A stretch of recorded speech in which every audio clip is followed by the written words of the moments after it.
welcome to my channel. My name is 12 Gauge. Thank you so much for being here. You know, I decided to get on here and talk a little bit about the mens rea and the situation surrounding this case. But instead of getting up here and stating this does not make sense, or there's something weird going on in this case, there's something strange going on behind the scenes, or there's something strange, or they don't have any evidence. Why are they trying so hard to convict this man with no evidence?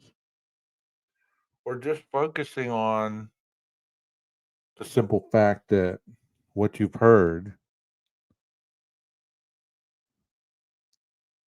is just something that you continue to repeat. You know, I read something in a chat earlier tonight, and it just kind of annoyed me because I've seen this repeated time and time and time again since the case first took flight. And I'm going to tell you what that statement is. It was stated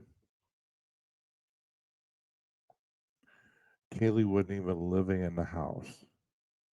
She was living at her parents' house. Okay, so if Kaylee wasn't living there, did that mean anything pertaining to the murders? Because even though she wasn't living there, she still got murdered. So what does that have to do with anything? What does that have to do with apples and oranges? Honestly. And another part of it is it had everything to do with what Maddie told Adam because she told him everything. But how do you know what Maddie told Adam? I don't know. But somehow these people know exactly what was stated, what was not. They want to argue with you about their confirmation bias and tell you that you're wrong. And they want to show you, based on their understanding of the case, how they know more than you do. Well, don't get it twisted. I'm not trying to show you that I know more than you. I'm not. I'm just trying to show simple logic and common sense on what my understanding of the case is based on evidence, not hearsay. Because in the end, I don't believe everything that we've been shown that hasn't been gagged is going to amount to a hill of beans, other than the evidence that they have against this man. And you can disagree, and that's fine. But, you know, it's interesting to me that individuals want to claim that this individual is innocent.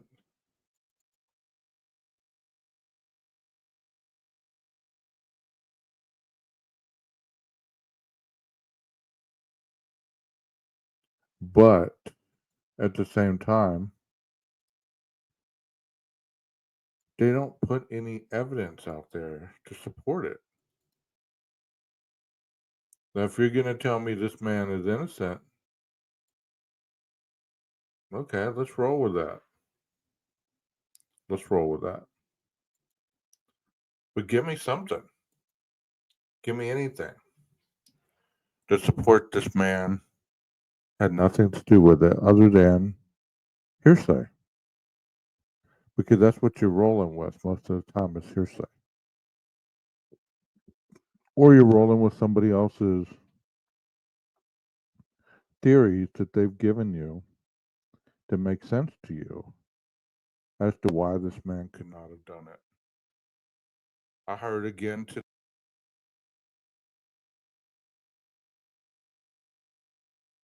today.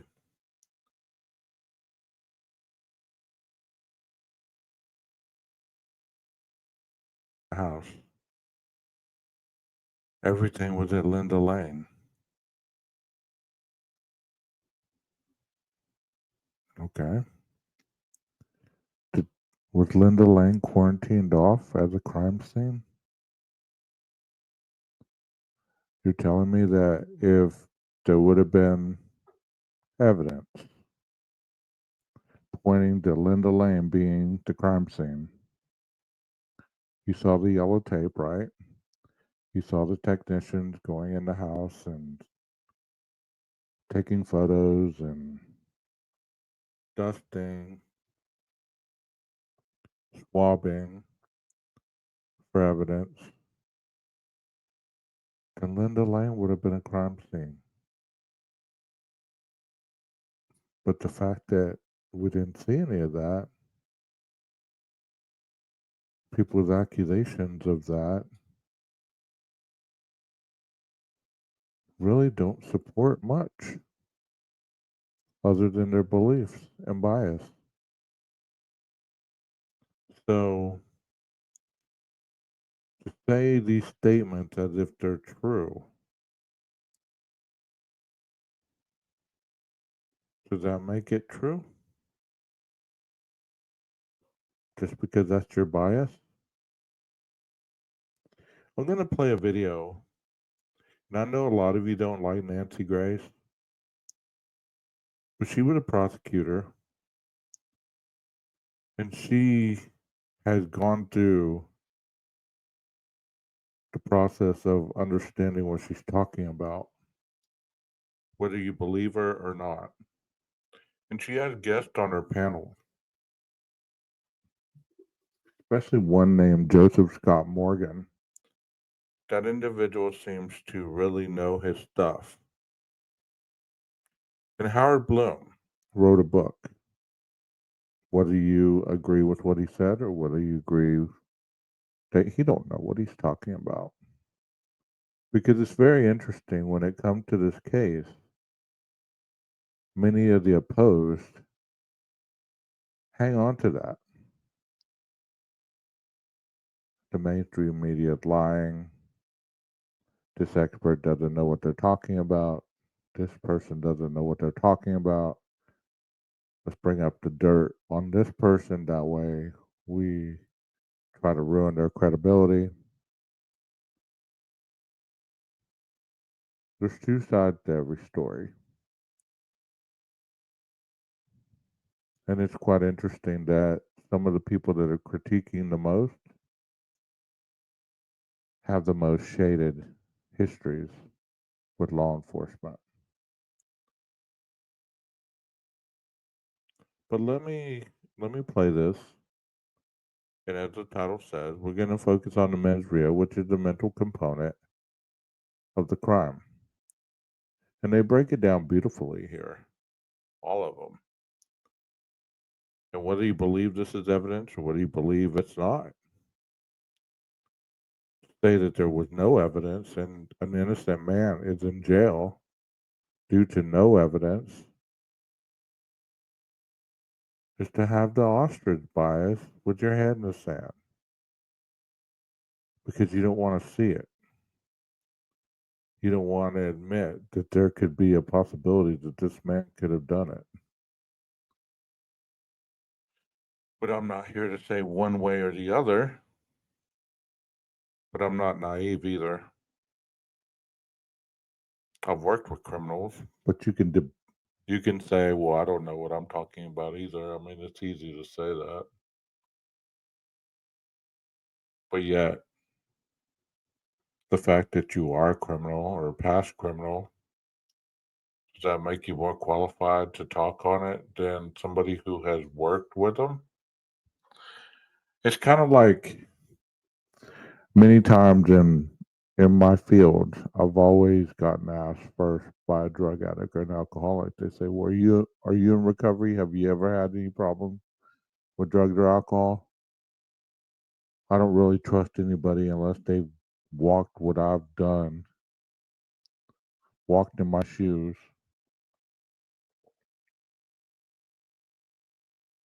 And that kind of,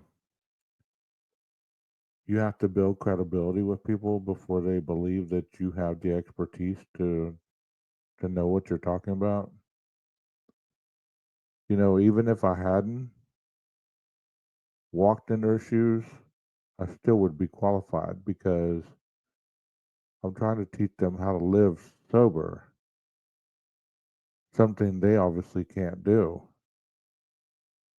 So for them to have to say, if you don't know my struggles, then you can't help me. Okay, well, we all know what struggle is. It's simplistic. But people try to make simplistic things very complex in order to deflect the truth. Let's watch this video and I'll break down what my understanding is of what she's saying.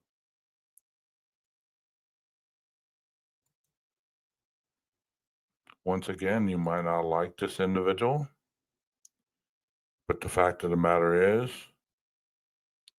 she's actually done it. Unlike a lot of people. Here we go. And video proof. Good evening. I'm Nancy Grace. This is Crime Stories. Thank you for being with us.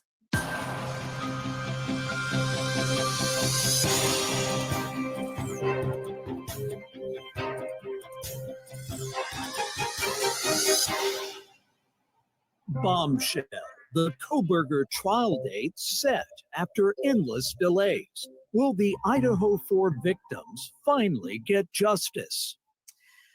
We now know the trial date is not to occur for another year. Is this really happening? Joining me, an all-star panel to make sense of what we know right now. First of all, straight out to Chris McDonough joining us, Director Cold Case Foundation, homicide detective and host of the YouTube channel, The Interview Room. The families of the victims very distraught at another year delay, seemingly no justice. And you know, Chris McDonough, from having been a star witness in so many murder cases, the defense's best friend is delay, delay, delay. And that is a trial strategy to delay. Agree or disagree? 100% agree, Nancy. And this is, what the family was waiting for to get a trial date. But, to be 30 months out from the moment their child is taken off of this earth is very difficult to navigate through. And it does benefit the defense. Another thing, I'm going to circle back to the trial date, but a big blow up amongst legal eagles across the country is the body language in the courtroom. Take a listen. Integral to Brian Kohberger's defense is the appearance that his counsel truly believes he is innocent. Ann Taylor and her assistants have said that they support Kohberger, but body language experts say Taylor's positioning far away from Kohberger suggests otherwise. Some even say it looks like Taylor fears Kohberger. However, their attorney-client relationship shows improvement, with Kohberger breaking his usual stare during conversation with Taylor to crack a smile. We've seen throughout history, I'm going to go to Brian C. Stewart, high-profile lawyer joining us out of this jurisdiction of Idaho. He is managing partner, Parker and McConkel. Question to you, Brian. We have watched the body language in the courtroom from the get-go. And let me show you a few shots just off the top of my head. For instance, there they are on earlier court dates when they were still sitting together. That's one of the first.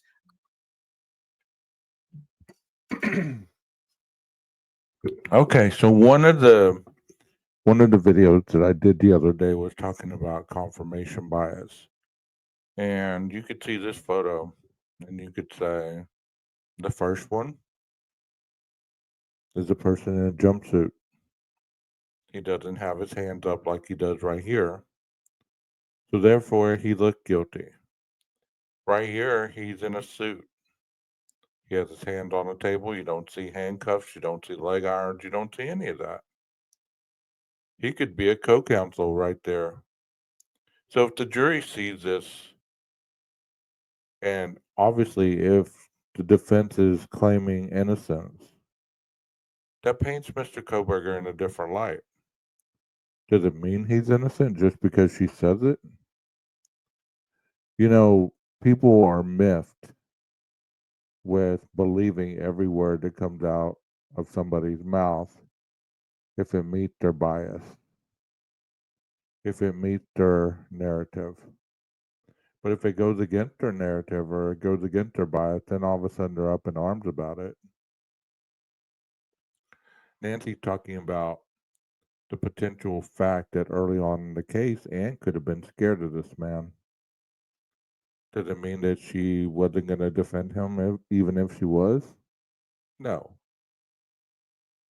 But I'm certain that people have sat next to killers that have been convicted and been a little uneasy around them. This could be the case. Court dates ever. The courtroom body language, Brian Stewart, is conveyed to a jury. It's nonverbal, but it's very clear. And we see Ann Taylor in the Koberger case inching further and further and further away from Koberger. Gee, I wonder why. Weigh in.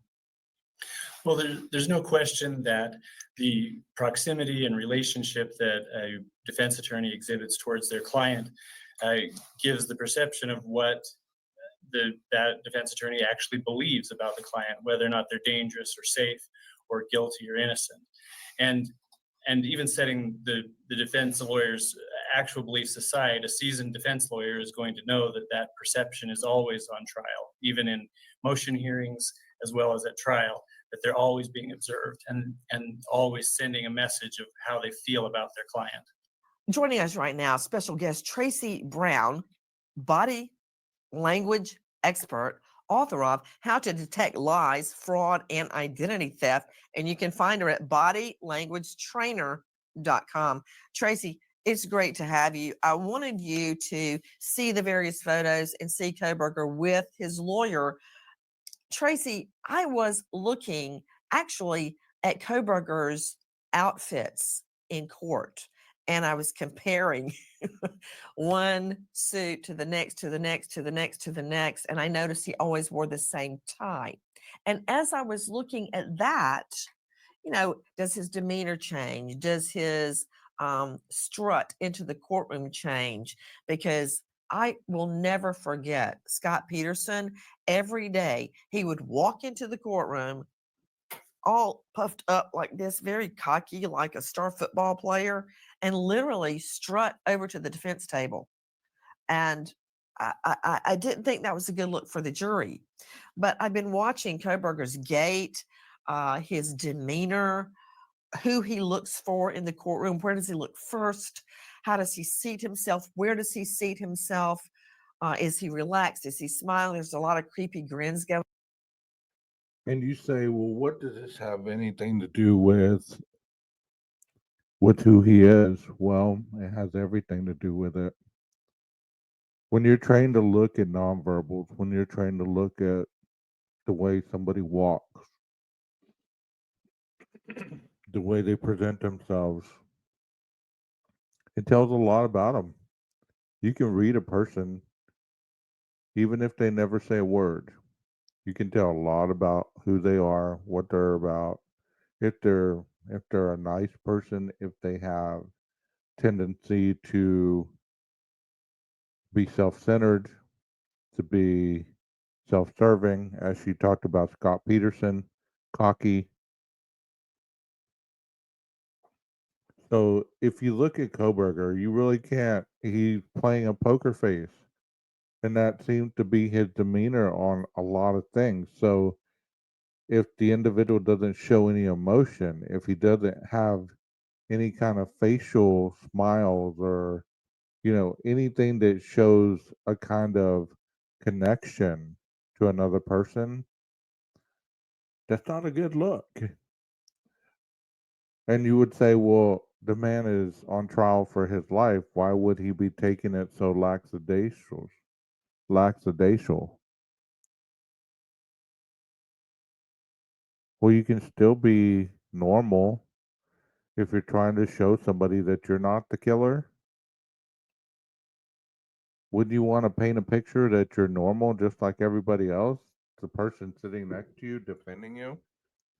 Wouldn't you want to show that you have natural movement other than sitting there like a statue? This is all about the mental capacity of the individual trying to either support their innocence or manifest their guilt without even realizing it. Going on. But then I began to notice, Tracy, the distance. Now, I guarantee you, after tonight, it won't happen again. But there has been a growing distance and frigidity between his defense attorney and him. And I'd like you, having studied his demeanor and his movements in court, to give us your assessment. Well, what I see is when he walks in, he's super stiff. So either he hasn't been moving like while he's in jail, which is possible, or it's maybe a subset of fear running through his body, which that would be a reasonable thing to think. Now, as the distance grows, right, that says emotional separation. And they definitely do not have a close relationship, him and his lawyer.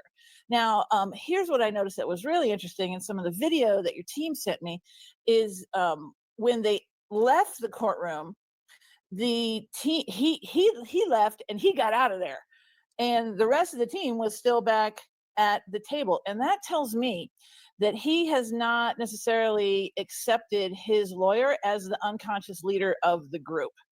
Because if that was the case, they would rise and he would wait for them and they would leave together. So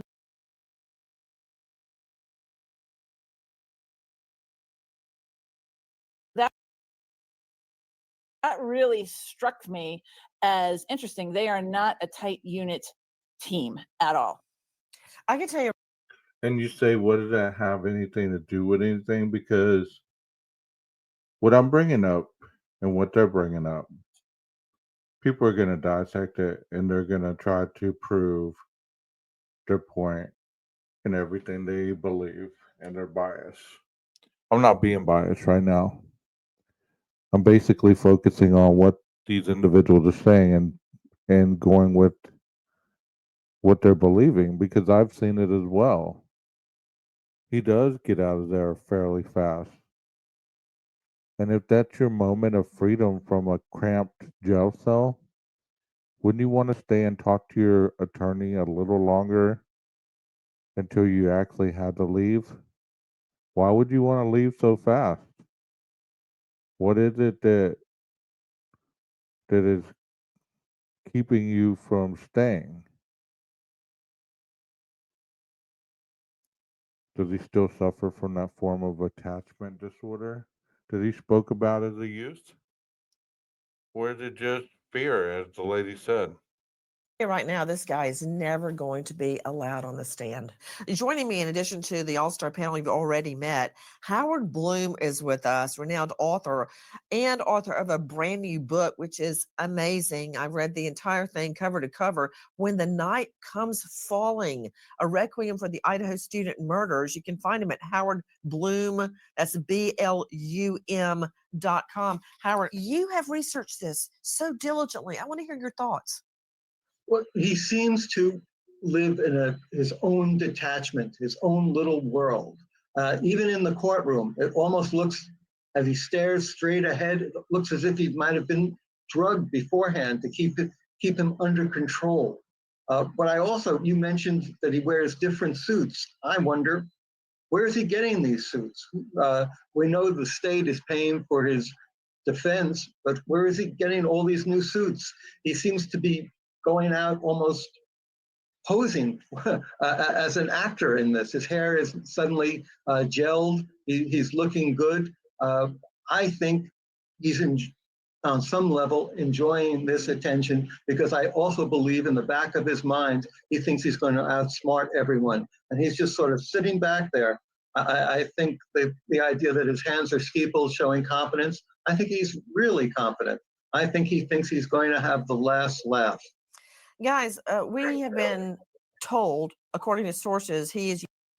And you know, there's nothing wrong with being confident. Even people that later on admitted that they killed people, they still exhibited a sense of confidence because that's part of the whole thing.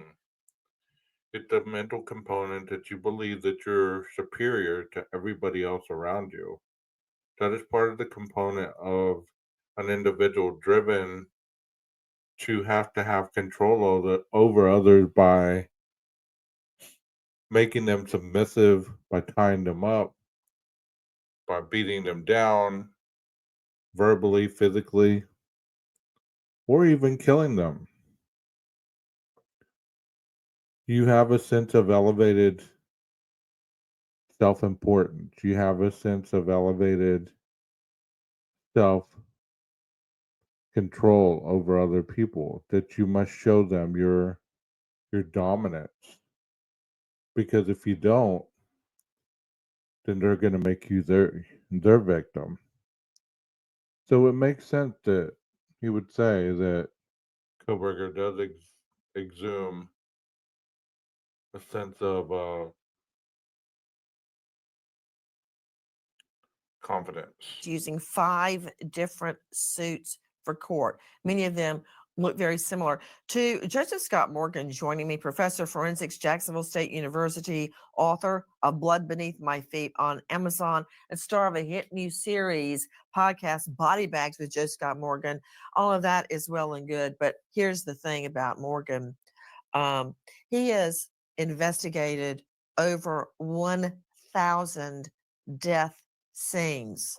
Now, I've tried a lot of homicides. I've been to a lot of autopsies, but that is a big number, rivaled by Chris McDonough, former homicide detective. But Joe Scott, I want to talk to you about this aspect of the trial. You've been in a lot of trials. You have a real way of communicating. When I look at Koberger, there's only one word I can think of: frigid. When he sits in the courtroom, he might as well be a stalactite sitting there in the chair next to his lawyer, who frankly she looks terrified of him. She hardly even looks at him, number one. And that's the thing. That is a thing.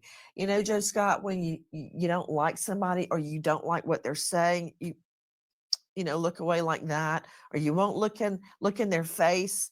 People can't meet your eyes all the time when they're lying. I don't see them having any of those moments where they turn to each other and speak closely. How do you equate? Now, this may be a little out of your usual sphere that you talk about with me, because we were usually talking about body parts and blood spatter and autopsies. But I want you to compare the ferocity of those attacks on those 4 students with what we're seeing in the courtroom. He has this cold affect, which I think that has been stated pretty clearly here. I was transfixed by what Tracy was saying a moment ago, and I've experienced this on scenes, and particularly talking with people that have this kind of absence, if you will, in the face of some of the most gruesome things that I think that are incomprehensible to most people. And I've seen this in in plain view of me, because I would come away thinking, you know, how in the world did they not react to what I had just stated to them when you try to describe these horrible events and the aftermath here?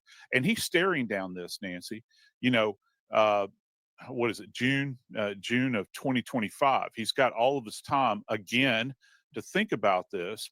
And the idea here is that he is cold and calculating, at least on the surface, it would appear. That scene that those But how can investigators those two walked things into. exist, Joe Scott? The Well, yeah, ferocity, the yeah. vicious nature of the attacks, and the lying. I'm here to help you, he said to one of the victims before he killed them. And now this cold, austere demeanor in court. Well, it goes to psychopathy, I think, Nancy. This idea that there is something much deeper that is going on within him. Because I got to tell you, Nancy, when I begin to think about the scene and what we have, at minimum, what we've been told at this point, there was some degree of planning that went on, and we can get into all of that. But you think about the purchase of a weapon, you think about maybe covering himself, maybe covering the interior of the car as a barrier. You know, this goes to a broader construct. If you're prepared enough to plan, to show up and do this kind of devastation. If you need clarification, guys, that is called evidence. I hear all the time, there's no evidence. There's no evidence. The PCA is trash. It was a written impersonation of the police officer's understanding. Okay. They didn't mention that the back patio was lit up like a Christmas tree, did they? But look at how lit up it is. If you've ever seen a crime scene, any TV show other than the ones that are on daytime TV or whatever, they don't turn on the lights when they enter a house. The fact that this house was reported at 12 the next morning or the next day, these lights were still on, meaning that they were on the night of the murder. Or were they turned on after the guy left?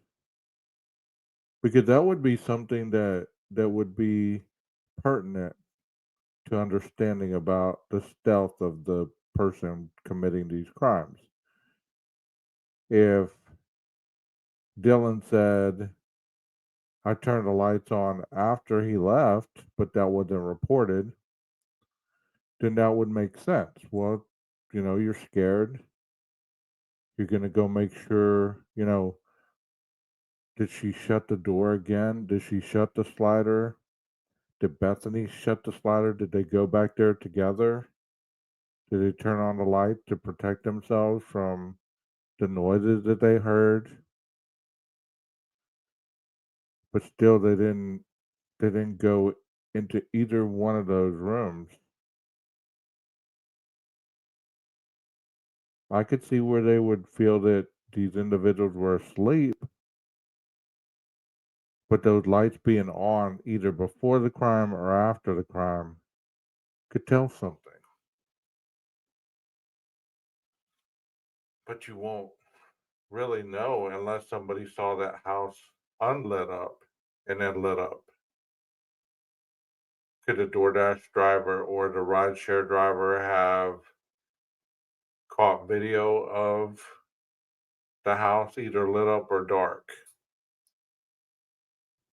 Because you believe that that's not evidence, but if you're looking at every little thing, that is evidence in itself. Then wouldn't it stand to reason that by extension, you're not going to abandon that position, and only somebody that is really cold-hearted could do that? Integral to Brian Kohlberger's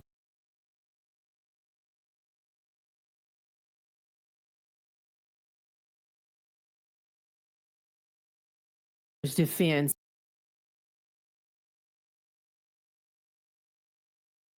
is the appearance away from Kohlberger suggest otherwise.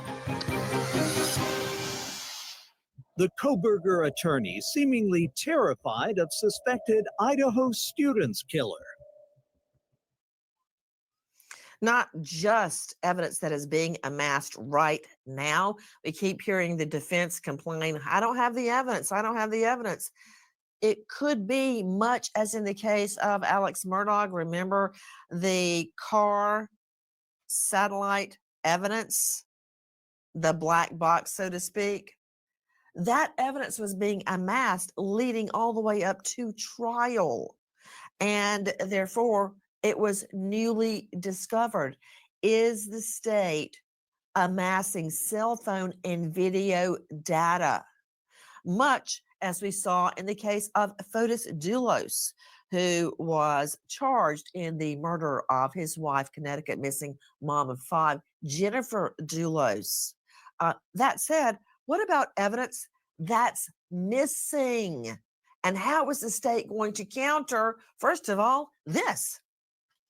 One of the items in Kohlberger's apartment sparks significant interest from authorities. A Dickies clothing tag is found lying on a Walmart receipt. The receipt indicates that Kohlberger purchased a dark blue work uniform that cannot be located. If Kohlberger wore the long sleeve jumpsuit during the attack and changed before driving back to Pullman, it would explain why no traces of blood were found in the white Hyundai Elantra. Investigators believe Kohlberger then disposed of both the uniform and the knife used in the attack. And not just that missing work suit, but also this. Listen. Investigators have receipts proving that Kohlberger purchases both a K-Bar knife and Dickies work uniform, but neither item has been recovered. The morning after the murders, Kohlberger drives 45 minutes south to Clarkston, Washington, situated between the Snake and Clearwater River. Kohlberger makes a quick stop inside an Albertsons grocery store, and his white Elantra is seen passing Kate's Cup of Joe. Many have theorized that Kohlberger disposed of the incriminating items during this trip, throwing them in the winding rivers that span more than 1,100 miles. Okay, everybody, we got to circle. So people are focused so much on the Elantra date being 11 to 13 or the later date that the Kohlberger obviously drives. So you see this car on video. You see this car going to Albertsons. You see this car passing the Cup of Joe place. After seeing this car enough, you're gonna pick out details on that car, even if it doesn't have a front license plate. You're gonna pick out details on this car that make it stand out from any other car. Would it be a decal? Would it be you actually being able to see Kohlberger driving it? Because by this time, it was almost daylight by the time he got home, 5:30 in the morning, and then he went back during the day to purchase some items at that Albertsons. So why didn't he go back to Moscow to shop? Seeing that he said the shopping was better there. Why didn't he go back to buy some stuff from a grocery store in Moscow? Why did he go down to that area and not being concerned that he would be seen on camera?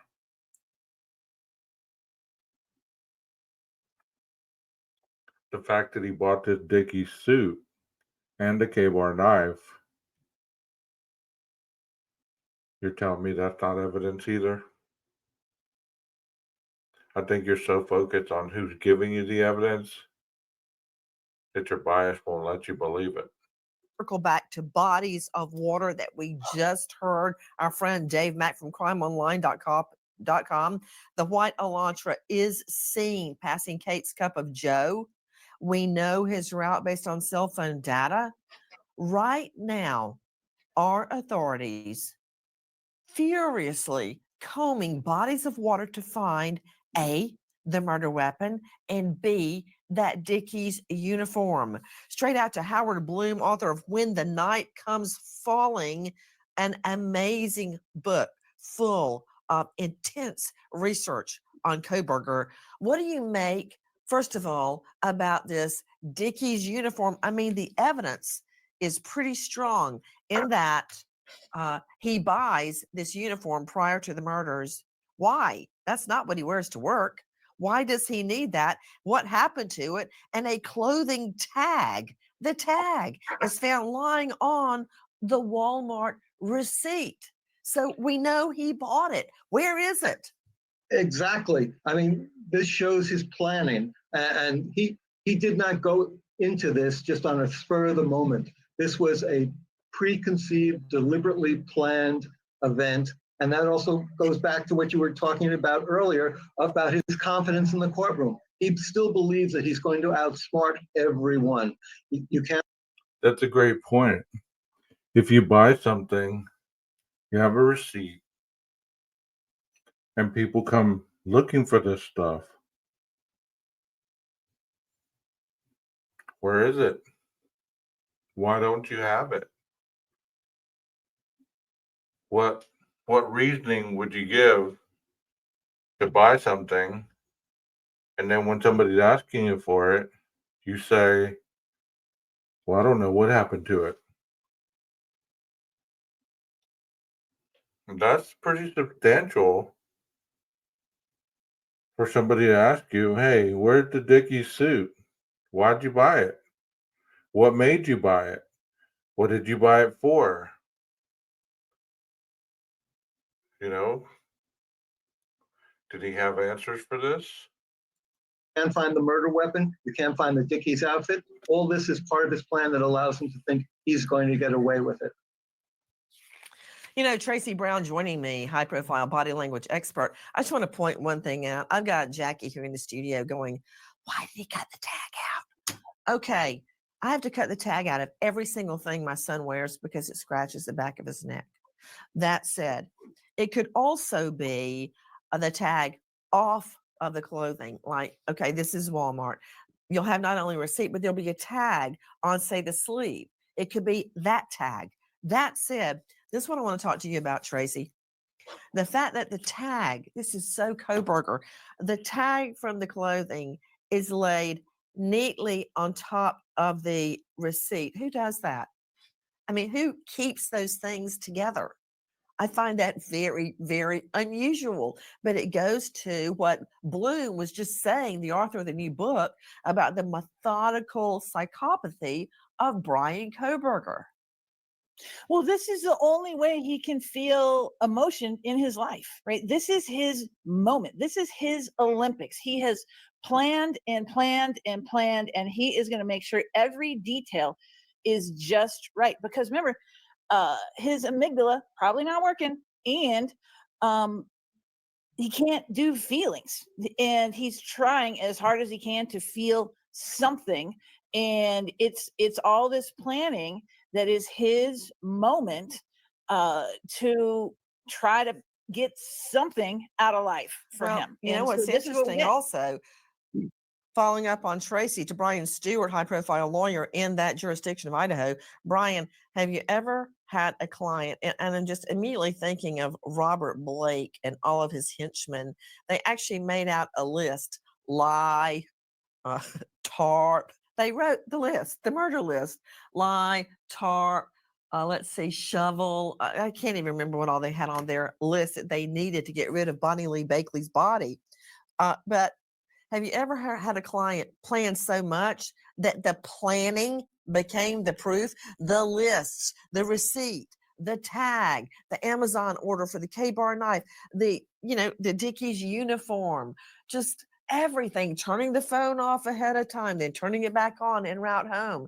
It's just so much planning, and the trail becomes the trail to get rid of the evidence becomes the evidence. Absolutely. I've never experienced that personally with a client, but when you see someone planning that systematically to avoid getting caught, that can become evidence that they did do it. When when there's all this evidence, like the knife and the work uniform that were purchased but now have disappeared, and it's it is troubling, and he should be worried about it. To Joe Scott Morgan, you and I have talked about this fixed blade knife many, many times. We have the Amazon order for the knife and the sheath. We found the sheath under one of the victim's dead bodies, but the knife, of all things, goes missing. Even my son and daughter, my son got a Scout knife years ago. I can tell you right. Hey, there's nothing wrong with asking questions, because that's how you articulate thought, is by asking questions for clarity. By no means does it mean that you're already putting judgment on another person. If you're able to see that these things that you believe or have bias on all of a sudden don't make sense to you, then you're able to see what other people see when it's pointed to evidence against the person. And these people that are in law enforcement, they're not about feelings, they're not about emotion, they're not about caring whether somebody is innocent or guilty. They're about pointing out the facts as they find them, as they saw them. People put their feelings and their emotions in it, and they try to make it so trivial, like it's not that big of a deal.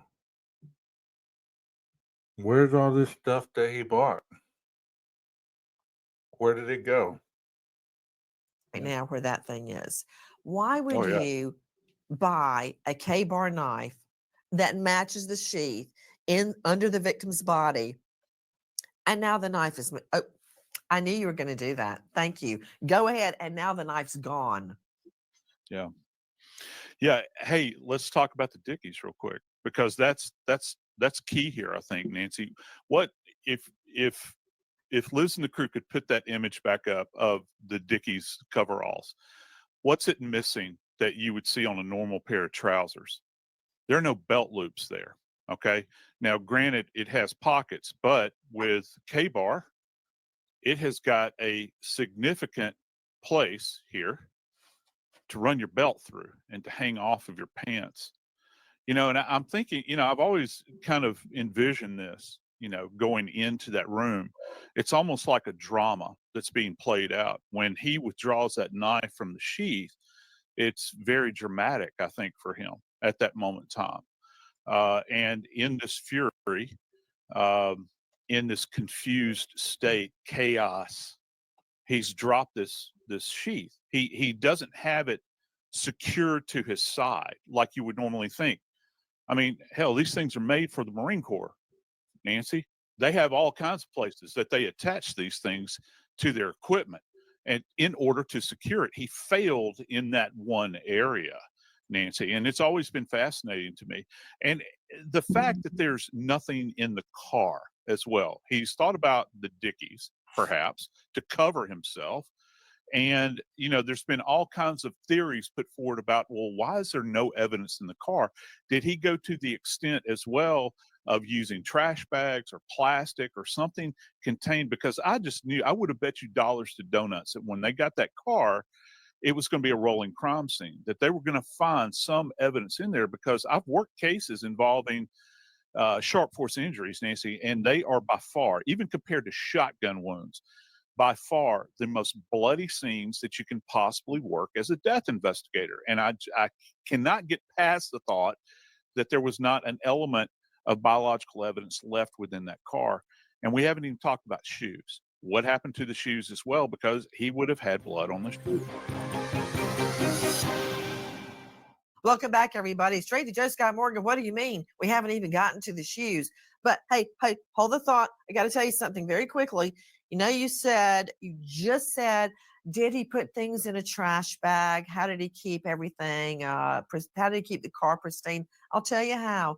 Joe Scott, you probably hear this before you fall asleep at night. Me saying when you don't know a horse, look at his track record. If you don't know what he's going to do, look at what he's done. Howard Bloom, remember when Koberger was arrested in the family home near the Poconos? What was he doing? He was standing there either in shorts or underwear with plastic gloves on at like what, 3 in the morning? Sorting his And trash. he was in 2 separate plastic bags. Right, Howard? And exactly. And this shows the planning, the methodicalness that went into this. He thought he was going to be the criminology student who would outsmart the police. He thought even when he was in Pennsylvania, he still could get away with it. He would still be able to return to Washington State University and begin teaching once again. And I think even now when he's in court, he still thinks he's going to have the last laugh. He thinks he's going to beat this case. Hey, Chris McDonough, Director of Cold Case Foundation, jump in. I think I heard you. But, Nancy, let's go back to the clothing for a second, and let's just talk about the removal of the tag and whatever. If it's the tag that's attached to the dickie, then there is a number on that tag, and it's called an RN number. And that number can be traced through the Federal Trade Commission as to where that item was purchased, where that item was made, what country, et cetera, et cetera. So if he had thought through this, this methodical, and if he was smart enough to cut that tag off, if the authorities ever found that tag, they could connect it to that item. But if they found the item without the tag, they may not be able to connect it back to him. I've had a case where I actually found the mall where an item was purchased. It was a jacket in a homicide that I had, and it was directly because of that RN number. Hold everything. Joe Scott Morgan, what he is saying leads me to my next topic, and I don't want to forget this. Yeah. What is the state doing? Because we keep hearing the defense say, you're not giving me the evidence. You're not giving me the evidence, because they're still amassing the evidence. And I was thinking more along the lines of cell phone data, of video data that they could get. Like we keep talking about the white Elantras spotted here and there. And I think they're piecing together a montage of where the Elantra was that night. But what McDonough just said about that tag, and we were earlier talking to Tracy Brown about his behavior, his stoic, severe, and methodical behavior in court. So wouldn't it be interesting if that tag is the one piece of evidence that ties him to the crime scene? Because how can you explain that away? You say it's circumstantial, but how can you explain that away? You bought a Dickies suit, and depending on when he bought it, did he buy it a couple weeks before?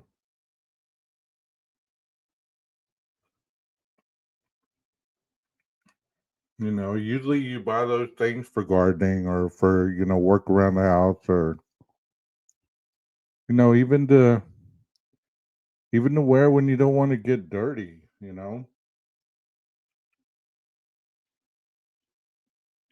So what did you buy it for? What did you buy it for? What did you use it for? What made you cut out the tag? Where is it? What makes you not have it? What made you throw it away?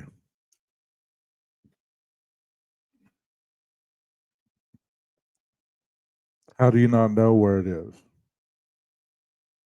These are all questions that you ask. But you keep saying that there's no evidence. Folds up the receipt and puts the tag from the clothes and leaves it on top of the receipt, and there it remains. But McDonough's saying you get that tag, that could be traced back to Yes, a it would. lot, L-O-T, a lot. The exact factory that made Right. them, where they were sent, what area of the country. He's right. Just what if, just go with me on this. Yeah. What if we could trace back to that particular Walmart and catch Koberger getting it, seeing him on surveillance video? I mean, and then what Yeah. became of it? Where did it go? Just like the K-bar. Now, okay, hold that thought. And what about the Right. shoes? You said we haven't even gotten to the shoes. Well, I hadn't even thought about the shoes, except he may have been wearing footies. Yeah, You it know, could like have in been, surgery. or shoe covers. And if I could just for a second, I worked in the morgue for a long time, Nancy. I've participated or assisted in over 7,000 autopsies. You know what I always had on my feet? Shoe covers. And the reason you have shoe covers, and I don't want to be too graphic here, but there's a lot of blood spilled at autopsies, and it just saturates everything, super saturates everything. And the idea that he could have potentially have gone into this environment, committed this heinous crime, and from what we understand, at least at this point, it is very brutal. There will be blood evidence, if not on the bottom of the shoes, certainly on the tops. So, what became of the footwear? You know, early on, we heard a comment about van shoes or Vans that turned out, I don't know if they dismissed that or whatever the case was. I heard that there were people that occupied that house that had Vans, but I've always wondered about the shoes. Were they also tossed away along with gloves and this dickie and the knife in some area? Were they taken to the river and tossed in there, or is it, or the Albertsons, which I was kind of fascinated by as well? Why not just toss it in the dumpster at a grocery store like that, where it's not going to be tracked necessarily? Everything that I've seen to date is concerning to me because it's exculpatory, and I need to clarify this. When all of the records are produced and the dust settles and I have time to review it, I reserve the right to say, no, now I'm seeing everything. Here's what I'm seeing. There may be a very good reason the defense has not seen all the scientific evidence yet, because the state is still amassing evidence. What is it? Will it be the nail in Koberger's coffin for the brutal quadruple slay of 4 beautiful University of Idaho students? For instance, listen. Since a broad gag order was enacted in the case, the public has not learned of any evidence against Brian Koberger outside of that listed in the probable cause affidavit. A search warrant returned from Koberger's apartment revealed several items were seized that may prove damning for the accused killer. 8 human hairs and 1 suspected animal hair were taken from the apartment, along with cuttings from bedding with possible blood stains. Investigators also found black nitrile gloves and took a Fire TV device and computer. Okay, Joe Scott Morgan joining me along with Howard Bloom, Brian Stewart, Chris McDonough, and Tracy Brown. When we get through this, I want to go through video that Chris McDonough has made himself, going through the ins and the outs of the area. It's amazing. Everything falls into place when you can see it for yourself. I learned that out in Idaho. So Joe Scott Morgan joining us, professor of forensics, Jacksonville State University. Animal hair? Did I hear animal hair? What about the dog in the apartment? What if, just think about it. That animal hair that was seized matches back to the dog at the murder scene. Yeah, wouldn't that be something? You begin to think about species, specifically breed. When you think about the dog that was there at the crime scene, there's a lot of people that have held that certainly, and I think our good friend Cheryl Mack has talked about, was there any contact trace evidence left for perhaps on that collar? How well was it secured at that particular time? But, when you think about him, it goes back to Lacard's principle. Every contact leaves a trace. Did he contact that hair the dog is shedding? It winds up on his clothing. He goes back, or on his hands or somewhere. You never know. It could have contacted his face for all we know. Did he go back and then it was deposited at that location? All of these things have to be considered, Nancy. Okay, what more I don't know how credible this information is, but the other day I was listening to a live and they were discussing that Koberger had a dog. So I don't know how credible that is, but if that's credible, that would explain the dog hair or animal hair because, dogs shed and the vacuuming it late at night, that could have been him vacuuming the dog hair up or whatever, cleaning after the dog. That makes sense. But like I said, that was just in a live stream, so I don't know how much precedence I put toward that. Evidence is the state amassing. Listen. Part of the hearing on the 14th is to talk about the different parts of that video that we've received and how we need the whole context. This is the video that they say places this car near the residence. We've received little tiny pieces of that. And we think Brian's right to a fair trial means the public needs to know that they've withheld the audio from a great portion of that, and that it starts a long time before the little clip that we've received. The little clip that we've received. Okay, control room, could I get you to roll Chris McDonough's video, his drive-through all around the area where the crime was committed?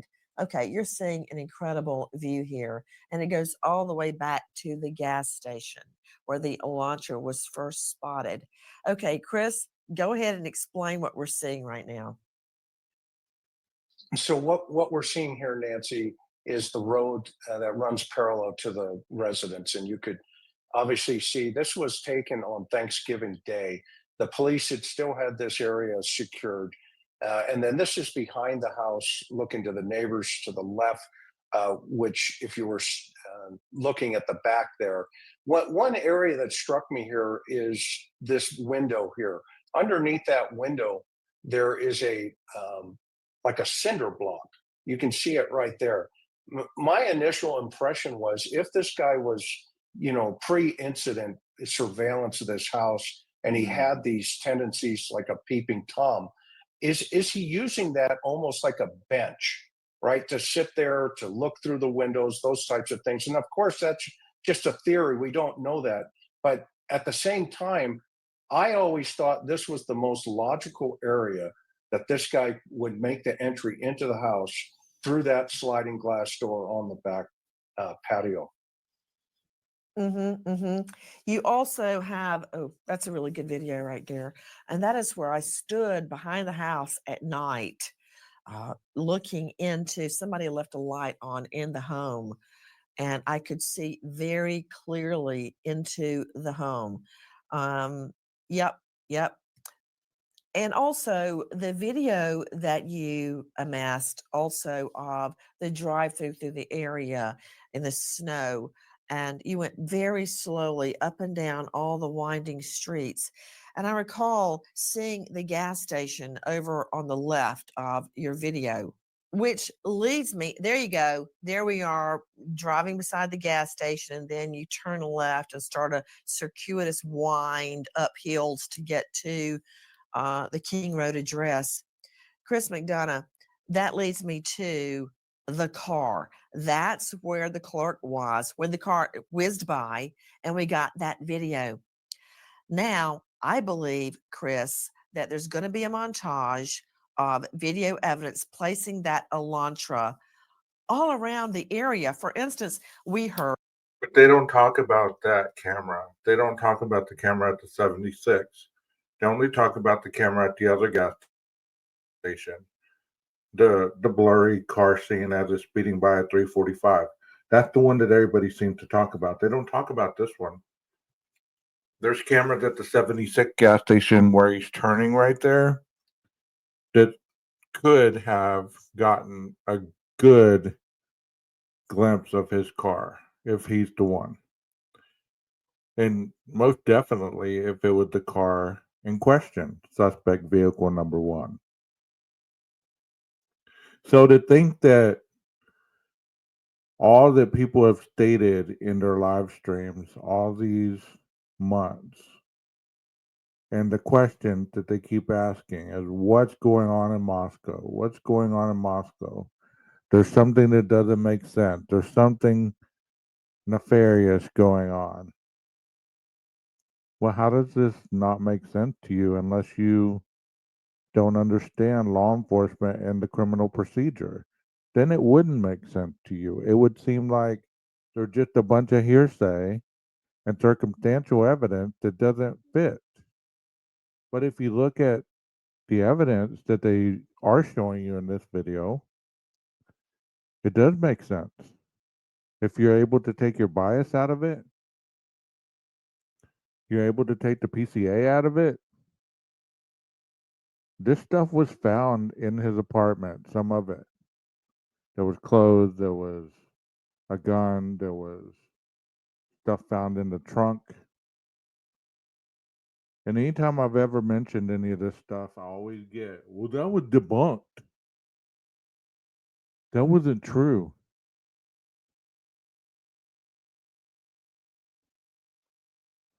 Well, how did these people know it wasn't true if it's on a document that this stuff was found in the vehicle or in his apartment by these receipts? How was it debunked? How do you debunk that? But you're willing to believe that the crime happened outside the home and the bodies were brought into the home, but there's no blood trail outside the body or outside the home because it was a massive cleanup, right? Everybody got together and said, we're going to clean up on Sunday morning. Everybody show up. We're going to clean up blood. Make sure you bring your gloves and your footwear and all the chemicals needed because we need every hand on deck. Does that make common sense to you? I believe sometimes you believe what other people say more than you believe what your own gut tells you. Heard that he stopped into Kate's Cup of Joe. Is he on video? Is his car on video? And I think the state is going to put together a montage of video that's not ready yet because they're still amassing Yep. it. What about it? Yeah, no, I totally agree with you, Nancy. There is so much work that still needs to be done. And you've been there. You stood, where I stood and looked into that house. And remember, we forget that his background was to kind of teach the police about technology. So I would submit at this point, the authorities are going, okay, this guy thinks this way. So what kind of risk is he going to lower for himself to commit this crime correctly? And if you drive through the town itself, there are videos on those businesses all over the place. Evident of the fact we have the victims walking back from the bar and they're caught on video. Well, I would submit to you, he is aware of all of those pieces of potential evidence that could throw him under the bus. And the car in of itself, the Idaho Department of Transportation would have access to a lot of cameras.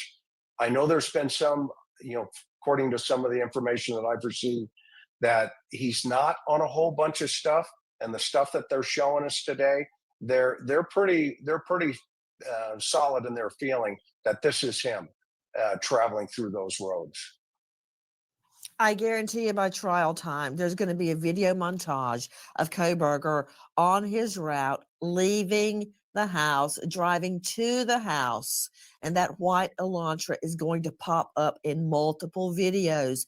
Also, that leads me to the conclusion that authorities are looking along that route right now for the murder weapon.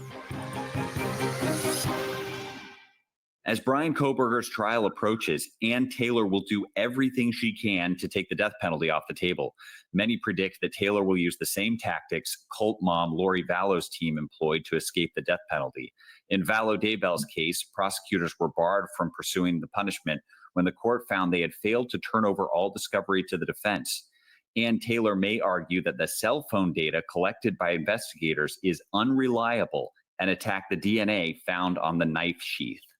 We know those attacks are going to happen on the evidence, but will Ann Taylor take a page out of cult mom Lori Vallow's lawyers and claim discovery wasn't handed over in time and therefore the death penalty must be taken off the table? What evidence is it that the state is amassing? Trial strategy, straight out to Howard Bloom joining us, author of When the Night Comes Falling. What do you make of what you are hearing tonight? Well, what I've been hearing all along is that the state has been deliberately delaying things. I mean, the defense has a very good case. The state has taken way too long to amass all this evidence. You correctly point Hold out on. that there is Did you not hear anything we're saying? The state is very likely still amassing evidence Yeah, no, as we I speak. So how can they hand it over when they don't have it yet? I disagree. How long does it take to amass all this evidence? We're talking about a year and a half on an important case, and they have all this task force working, plus the feds, and they can't get it together in time. They are dragging their heels. They're not showing the professionalism necessary to move this case Let's forward. go forward to with trial. that. Brian C. Stewart, I know you've tried a lot of cases, but I have had cases where there actually was newly discovered evidence. And if you're talking about using satellites or amassing video from different stores, still looking for the murder weapon, still trying to triangulate cell phone data, I mean, that takes a long time. I mean, I understand people that are not familiar with the technicalities of amassing cell phone data and video data. It doesn't happen overnight, Brian. Absolutely. And we don't know that they are still amassing more cell phone data or DNA data or surveillance data, but they said that they've turned over everything that they have to date. And even if they have done that, they'll continue to investigate and try to run down loose ends all the way until trial. Well, bottom line, Chris McDonough, based on your drive-through that we've been showing, they have a lot of territory to cover. If they're looking for video of that Elantra, agree, disagree? Yeah, absolutely. 100%. I agree that they're looking for video of that data and they have to connect those dots back to him. So, yeah, the investigation's still fluid. It's moving. Joe Scott Morgan, just in one last example, a data dump of all the cell phones that were in use in that area at that time. Now, we know he cut his cell phone off, but leading up to that and immediately following that, how long does that take to amass? Thousands and thousands of cell phone entries. Doesn't take this long, and that's the big ask here. I don't understand why it has taken so long relative to the digital data and also any of the CCTV data. I'm closer to Joe understanding Scott, that were you because not they might be watching the doing Alex video. Murdaugh case? Were you and I watching two different trials when Alex Murdaugh was prosecuted for double murder? Because the state started trying day one to get the nav system data out of Alex Murdaugh's car, and they went round and round. I think it was with GM. What they went through, I mean, can you imagine taking on GM to get that data? How do I know that's not what they're looking at right now? I don't think they're dragging their feet. I think they're still working furiously. Yeah, I'm not saying they're dragging their feet. However, I don't understand why it is taking so long. And with the Elantra, if there's a system on board in this particular model, how long does it take to process all of that data? And they might be trying to correlate it also with the cell data that they have. Nancy? Yeah, jump in. Just a real quick thought to dovetail into Doc Morgan. I think there's a semantics here of necessarily understand. They have amassed the data. It's processing the data that takes all the time, and that's what the delay is. I would submit. We wait as justice unfolds. And now we remember American hero, police officer Gonzalo Carrasco, Selma PD, California, just 24, shot and killed in the line of duty.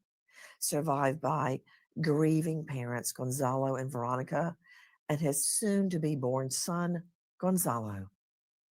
American hero, Officer Gonzalo Carrasco Jr. Thank you to all of our guests for being with us tonight, but especially to you joining us, as well as our new MSM family. Nancy. So there you heard the breakdown of the not evidence that people continue to spew. You know, I'd respect a lot more people if they at least said, you know, the evidence that they do have, that they've shown, that they've talked about, even if we don't believe in it, at least they have something. To say that they didn't have anything to arrest this man, it's to say that those 4 people weren't murdered. Because that's essentially what you're saying. If he's an innocent man, then they weren't murdered. Think about that a minute. There's a lot of heated debate in these chats about this case. There's people that repeat the same thing every time they talk about this case. The same thing. You can go on a live stream and they're talking about the same thing. You can almost recite the transcript that they're going to use every single time they talk about it. They're talking about, you know, Kaylee not being there anymore, not living at the house. Why did she come back that weekend? Blah, blah, blah. You have to remember these kids were living their lives without an understanding of what was going to happen that night. I used to believe that what Maddie told Adam had something to do with this crime. I'm not so certain anymore. I don't believe that she told him something that led up to their death. I used to believe that Brian didn't know these people. I'm not so sure anymore. You could know somebody without them knowing you. You could know somebody without somebody knowing that you're actually around these people unless they see you. As they were talking about in this video, he was a forensic data person, so he knew how to get around certain things to not be seen. And as we talked about killers in the past, isn't that their MO sometimes, to be incognito, to be able to look at people from afar without being seen? You know, when I heard about the 12 times that his phone was caught on towers, people tell me that's been debunked. That wasn't true. Somebody else said that. Okay. Well, there has to be other data that shows where he went, even if not those 12 times.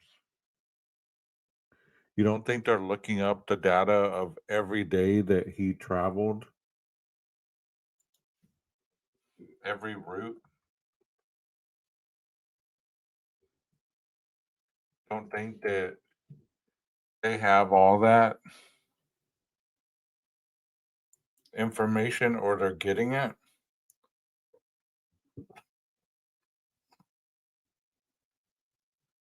Some of you don't. Some of you don't. Because you believe that just anything that you've heard or anything that you've read, then that's all there is. There's people that have been following this case since day one that have every article, every video, every little snippet.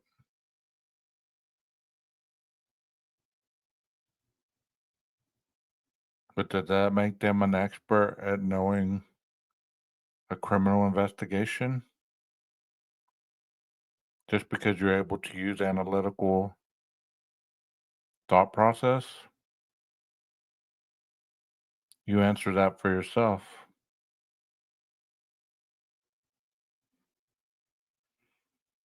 Because I'm not about judgment on others. I'm really not. But I give people the common courtesy that they refuse to give to others when we're talking about this case. You know?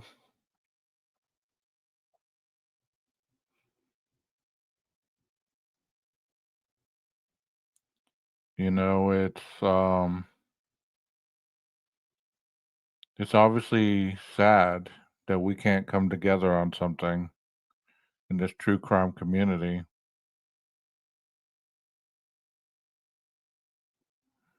It's sad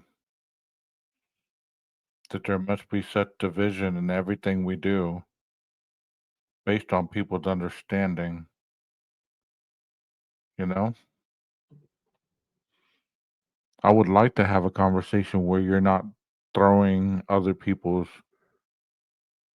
thoughts down my throat. That's why I don't like to talk about this in live chats anymore. Because people are so vicious. And it's not even their information they're repeating. You know?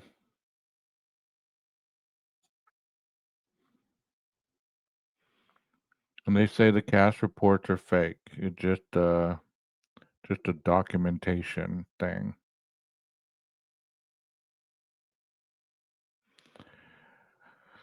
I knew I hadn't heard from other people, but I'm going to read this right here, and people are going to say, well, that's been debunked. Okay, it's in the probable cause. How did you debunk it? You hear one motion to compel, and you hear one person talking, and all of a sudden he's the messiah of everything. I give him the props. He's a smart guy, it seems like. But how is he so much smarter than the other experts that have actually done the same thing he has done? How do you value one person's opinion above other people's opinion who are in the same line of work or have been police officers or prosecutors or other things like that? No, you call them crazy, you call them delusional, you call them all kinds of names, but this guy's the messiah because he's fitting your narrative. This said December 23rd, 2022, pursuant to the search warrant. I received historical records for the 8458 phone from AT&T from the time the account was opened to June 2022. After consulting with CAST SA, I was able to determine estimated locations. Estimated. It's not saying he knew exactly.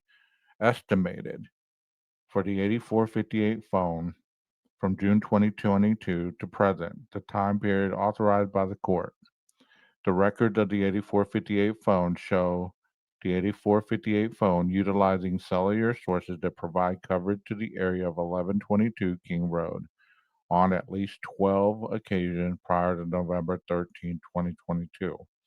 All these occasions, except for one, occurred in the late evening and early morning hours of the respective days. That's the tower that is provided for that residence. It's not the tower that's provided for Koberger's residence. And you say, well, that's not accurate. That's not accurate. Okay, so he lied.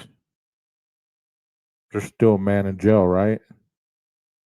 So if you're just checking off what doesn't match up to your narrative or your understanding,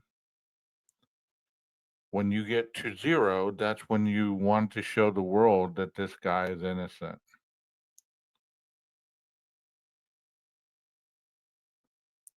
Stick to the facts. Stick to the facts that people tell you. Listen to what they actually have to say rather than what you want to hear. Some people just want to hear he's innocent just because that goes against conventional thought. They root for the underdog no matter how bad they know that the underdog had no chance of winning. And I'm not saying that in this case. But look at the evidence, the receipts, the thought, the mens rea of this individual that could have committed this crime. Of everybody investigated, this person met the MO more than anybody else. Does it mean he did it? No. But he had some bad luck if he didn't. And hopefully his lawyer is good enough to get him off if he didn't. But if he did do it and he gets off, that should show you the misjustice we have in our world.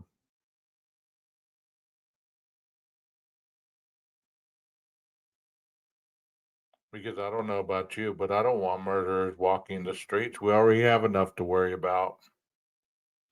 We have people that aren't even born in our country that are killing people, much less our own homegrown people killing people. But I don't think you take that into account either. I think you take into account that you want to get in these chat rooms and you want to show that you're just as smart or smarter than anybody else in the room, instead of just staying humble and presenting what you understand and being humble enough to say that I don't understand this part, instead of commenting on something that you have no clue what you're talking about. I was accused of spreading false information one day on my community tab, even though it wasn't my information. So what's the difference in that and somebody in chat talking about stuff that they heard somebody else say? All of a sudden their information is valid and credible, but mine was false because I got it from a computer animated response, not from another person. People are so simplistic sometimes, and they're so ugly at other times. So instead of saying it doesn't make sense, or make it make sense, or there's something terrible about this case, or there's something weird going on in Moscow, there's nothing weird going on in Moscow. Moscow's continued to go on without anybody even noticing. According to individuals who do live streams on this case, Moscow's frozen in time. Not a single soul in Moscow has lived since November 13, 2022. Do you really believe that? Do you really believe that people are scared to talk? You can't mask. You can't muffle that many people. There's people that has long since graduated from the university and they're not talking. They're not contradicting anything that's been said. But you don't take that into account either. You just believe that certain people did it and the whole town covered it up for them. It basically comes down to the have and the have nots. What I hear about is these people have money and we that believe he's innocent do not. And one of the reasons that you believe he's innocent because his family filed for bankruptcy twice. So he's a common working man. So he radiates with that demographic because those in your mind are the type of people that only get targeted by the police, not the rich, not the ones that don't break the law, but these people, the ones that are hardworking. You believe they don't break the law either? I know plenty. But on that note, I'm going to have the maestro cue the music. Y'all have a wonderful day.